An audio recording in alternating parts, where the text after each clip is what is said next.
ಹೆಸರು ಆಕಾಶ್. ಎಲ್ಲರಿಗೂ ಗಣರಾಜ್ಯೋತ್ಸವದ ಶುಭಾಶಯಗಳು. ಗಣರಾಜ್ಯೋತ್ಸವವು ಭಾರತದ ರಾಷ್ಟ್ರೀಯ ಹಬ್ಬ. ಡಾಕ್ಟರ್ BR ಅಂಬೇಡ್ಕರ್ ಭಾರತದ ಸಂವಿಧಾನದ ಪಿತಾಮಹ. ನಾವು ನಮ್ಮ ದೇಶವನ್ನು ಗೌರವಿಸಬೇಕು. ಜೈ ಜೀವನ್. ಧನ್ಯವಾದಗಳು. Good morning everyone. My name is Sangu. I am studying in first standard high school. ನಾವು ರಾಷ್ಟ್ರದ ಜನರು ಎತ್ತಿ ದೇಶಭಕ್ತಿ ಗೀತೆಗಳನ್ನು ಹಾಡಿ ಶೂರ ಯೋಧರ ಮತ್ತು ಗೌರವಾನ್ವಿತ ನಾಗರಿಕರ ಸಾಧನೆಗಳನ್ನು ಸ್ಮರಿಸುತ್ತೇವೆ. ಇಂದಿನ ಗೌರವಿಸುತ್ತೇವೆ, ಹೆಮ್ಮೆ ಪಡೆಯುತ್ತೇವೆ ಮತ್ತು ನಮ್ಮ ಭಾರತದ ಪ್ರಗತಿ ಶಾಂತಿಶೀಲತೆಯಾಗಿ ಶಪಥ ಪಡೆಯೋಣ ಎಂದು ಇಷ್ಟು ಹೇಳಿ ನನ್ನ ಚಿಕ್ಕ ಭಾಷಣವನ್ನು ಮುಗಿಸುತ್ತೇನೆ.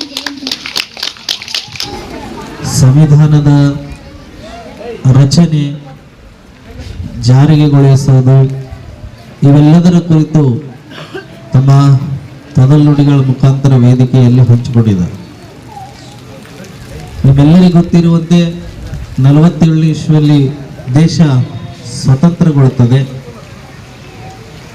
ಸ್ವತಂತ್ರಗೊಂಡ ದೇಶಕ್ಕೆ ಈಗೆಲ್ಲ ನಮ್ಮ ವೈಯಕ್ತಿಕ ಜೀವನದಲ್ಲಿ ಗಮನಿಸಿದ್ರೆ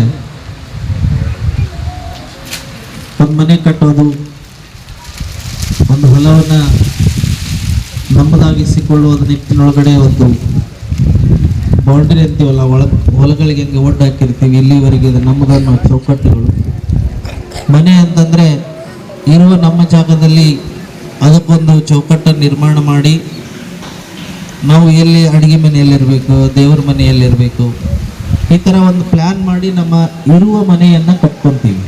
ಯಾಕೆ ನಾವು ಇರುವವರೆಗೂ ನಮಗೆ ಬೇಕಾದ ಹಾಗೆ ಆ ಮನೆ ಉಪಯೋಗ ಆಗಬೇಕು ಅಂಥೇಳಿ. ಹಾಗೆ ದೇಶ ಸ್ವತಂತ್ರಗೊಂಡ ಮೇಲೆ ಆ ಸ್ವಾತಂತ್ರ್ಯಕ್ಕೋಸ್ಕರ ದುಡಿದಿರುವಂತಹ ಎಲ್ಲ ಮಹಾನ್ ಸ್ವಾತಂತ್ರ್ಯ ಹೋರಾಟಗಾರರು, ಎಲ್ಲ ಕ್ಷೇತ್ರಗಳ ಪರಿಣಿತರು.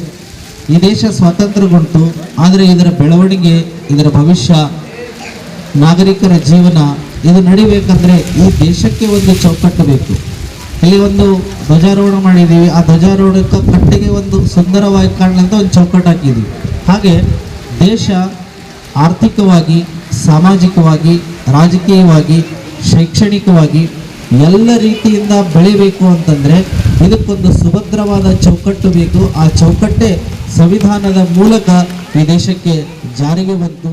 ಮಕ್ಕಳು ಹೇಳಿದ ಹಾಗೆ